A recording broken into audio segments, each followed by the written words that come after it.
Ngayon mga sir, no, natapos na po natin yung Motory Pops. Sniper 155 from Santa Rosa, Laguna pa po. No? Dumayo po rito sa shop para magpa-install ng package number 16, no? Which is underglow lights.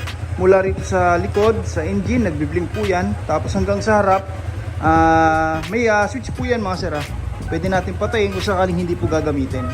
And then PIA horn, original po. Tapos yung ating MDL, original din po na System Y. And then yung ating combo lights, passing light, rapid horn, horn switching, stock to loud. Ayan, demo natin, no? Sir, pa-up ako nitong MDL mo, no? Ayan, passing light. Sa passing light natin mga sir, kung mapapansin nyo, hindi lang po mini driving umilaw, no? Sumasabay po rito yung headlight. Yan po yung difference ang gawa natin sa iba, no? Usually pag nag-passing, mini driving light lang po yung umilaw, pero dito sumasabay po yung headlight dyan. Okay, ang maganda pa dyan, pwede pa rin tayo mag high and low ng headlight lang. Sa mini driving, ganun din po, high and low separately. Pero pag nag-passing, automatic po yan sabay lahat. Yan po yung maganda sa setup natin mga sir, no? Para in case na nag-high tayo ng mini driving, meron pa rin tayong headlight na magpa-passing. Yan po yung purpose natin mga sir, no? For example, headlight naman yung naka-high, meron pa rin tayong MDL na papalit for passing, no? Ayan, sir, paunang MDL. Check natin kung may passing pa rin pag naka-on, no? Ayan, no? Meron pa rin po yan mga sir. Hindi tayo mawala ng passing light, no? Paupa ko lahat, sir. Ayan, isa-isa pwede nating patayin, no? Okay, hindi po tayo nagtatap ng mini driving sa headlight, no? Na kapag high ng headlight, sumasabay po yung mini driving. Hindi po ganun mga sir, no? Sasabay lang po siya pag passing switch yung pinindot natin.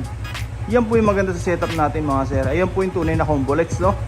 Okay, sa busina naman, stock horn. Stock horn, kung mapasin nyo, wala po umilaw mga sir. Para pag nagpa-register tayo, wala po tayong maging violation, no? Wala ring rapid yan mga sir, Okay, pure stock po talaga. Tapos, sir, pa-activate naman ang loud horn. Sa loud horn, doon na po ilaw yung MDL plus headlight po dyan. Dito, hindi lang po basta loud horn, no? Nag-install din tayo ng rapid horn. Long press lang po natin yung horn switch, yung busina natin, magsusunod-sunod na. Okay, sabay rin po yung headlight dyan, pati MDL, no? Sir, paon ng headlight, high. Tapos, MDL, low. Check natin kung may horn passing pa rin, no?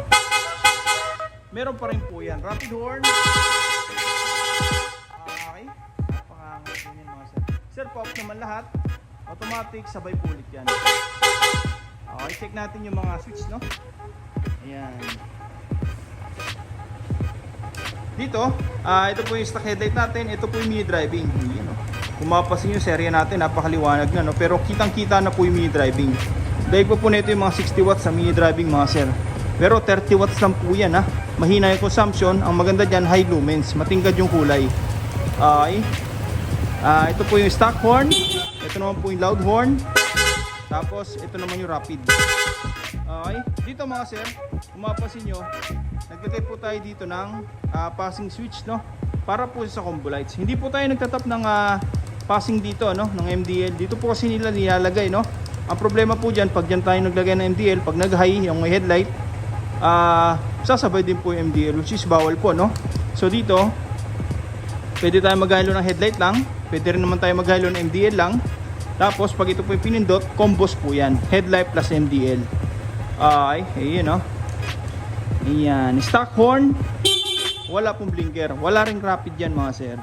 Okay, underglow, ayan, ito po yung switch, no? Ayan. Okay.